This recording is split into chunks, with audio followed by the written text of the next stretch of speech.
अच्छा, केवट क्या सोच रहा है? केवट जान गया है कि आप भगवान हैं, पर केवट कहता है कि आपको कोई रोक नहीं सका। जनकपुर वाले जनकपुर में नहीं रोक सके, आप अयोध्या आ गए। अयोध्या वाले अयोध्या में नहीं रोक सके, आप श्रृंगवेरपुर आ गए। और श्रृंगवेरपुर के राजा श्रृंगवेरपुर में नहीं रोक सके, आप गंगा जी किनारे आ गए। और अगर मैं भी आपको नाव में बिठाकर पार कर दूंगा तो फिर मेरी भी क्या हिम्मत जो मैं आपको रोक लूं। तो उपाय यही अच्छा है, ना नाव लाऊंगा ना पार करूंगा, अपने आप रुके रहोगे। कहा ही तुम्हारा मरम में जाना।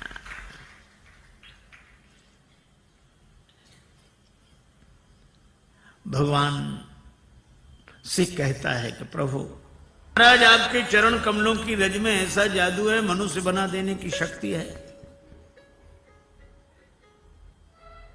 शिला को चरण छुला दिया, नारी बन गई। भगवान ने कहा तो शिला तो पत्थर की होती, तुम्हारी नाव कोई पत्थर की है?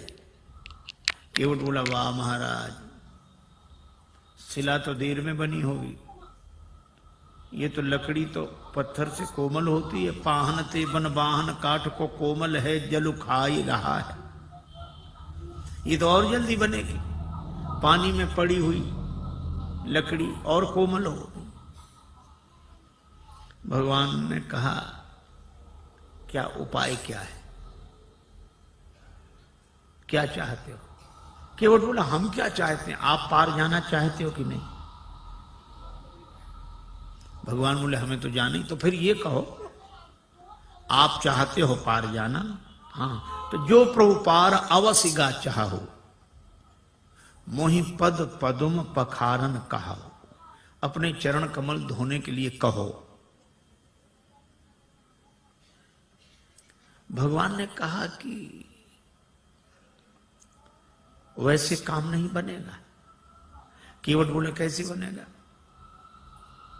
ये नाव बनेगी नारी यहां गंगा जी किनारे, और जब नारी बनेगी तो घर में बैठेगी। लेकिन जब ये घर में बैठेगी तो घर में जो पहले से बैठी है वो, उसको तो लगेगा कि नहीं कि नाव नारी बन गई, वह तो सोचेगी नाव बेचकर दूसरा विवाह करके लाया। और महाराज, घरनी घर क्यों समझाई हूं जू, उसको मैं कैसे समझाऊंगा? लक्ष्मण जी ने कहा, हद हो गई, भगवान को समझा रहे और पत्नी को नहीं समझा सकते। केवट बोला, महाराज अपने अपने अनुभव की बात है, भगवान को समझाना आसान है, बहुत कठिन है। राम जी खूब हंसे, लक्ष्मण जी भी हंस रहे हैं केवट की इन अटपटी बातों पर। भगवान बोले, तो और कोई उपाय? एक उपाय है। क्या? यही घाट ते थोड़िक दूरी अहे, कटिलों जल था दिखाई हो जो। थोड़ी दूरी पर कमर तक जल है, आराम से निकल जाओ। भगवान बोले, वही ठीक, बताओ। केवट बोला, वाह महाराज, अभी सवेरा हुआ है, यात्रियों का आना जाना शुरू हुआ है, हम आपको वो जगह बताने जाएं सब देख लेंगे, हमारी नाव में कौन बैठेगा? रोजी रोटी का सवाल है, ऐसा नहीं। तो फिर आप दिन भर रुको, जब सूर्यास्त हो जाएगा सब लोगों का आना जाना बंद होगा, मैं जाके बता दूंगा, फिर रात को निकल जाना, चाहे सवेरे निकल जाना। भगवान बोले, लक्ष्मण चरण धुलाना ही ठीक है, यहां कहां रुकेंगे? केवट कहता है कि चरण धोने के लिए कहो। पात भरी सहरी सकल सुत बारे बारे, केवट की जाति कछु वेद ना पढ़ाई हो। पूरा परिवार मेरो याही लाग राजा जू हो, वित्तहीन कैसे दूसरी गढ़ाई हो। अगर ये नाव नारी बन गई तो फिर यह भी तो सोचो महाराज, कर पूरे परिवार का पालन इसी नाव से होता है, तो परिवार का पालन करने वाला साधन तो चला जाए और घर का एक सदस्य और बढ़ जाए। महाराज कृपा करो आप। अच्छा, अब इसमें एक बड़ा तात्विक संकेत है। केवट कहता है कि नाव नारी न बने। हम लोग भी व्यवहार का काम करते हैं, दुकान चलाते हैं, व्यापार करते हैं, पैसा लेते हैं, देते हैं।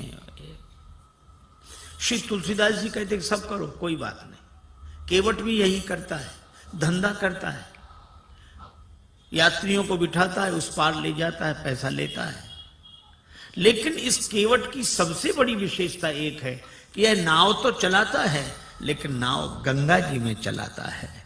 और गंगा जी क्या है का राम भक्ति जहां सुरसरी धारा। इसी तरह हम दुकान व्यापार आदि सब करें, लेकिन भक्ति की भाव धारा से जुड़कर करें। यही केवट प्रसंग का संकेत है। भगवान ने कहा अगर तुम्हारी नाव नारी बन गई तो पार करने वाली खुद पार हो जाएगी, जड़त्व से मुक्त हो जाएगी। केवट बोला सो तो ठीक है, लेकिन नाव नारी बनेगी तो घर में बैठेगी। और इसका अर्थ कि मेरी बुद्धि अगर चैतन्य हो गई तो आत्मन्यो आत्मना तुष्टा के भाव से घर में बैठेगी, तो भक्ति की गंगा जी तो छूट जाएंगी। प्रभु मैं ऐसी मुक्ति नहीं चाहता जो भक्ति की गंगा जी से दूर कर दे। वह नहीं बंधन की जो अज्ञानता से बांध ले मन, और फिर सहसा कभी भी टूट सकता हो अकारण। मुक्ति छू पाए न जिसको मैं उसे बंधन कहूंगा, जो मरण को जन्म समझे मैं उसे जीवन कहूंगा। महाराज मुझे मुक्ति नहीं चाहिए, और आपके चरणों की रज मुक्त कर देने वाली है, तो इस मुक्त कर देने वाली धूल को ही धो डालूंगा। काहे से धोगे? गंगा जल से। और कितना बढ़िया संकेत है कि इस मुक्त करने वाली रज अर्थात रजोगुण जन्य कामना को भक्ति के भाव जल से धो डालूंगा। मुक्ति नहीं चाहिए, सगुण उपासक मोक्ष न लें।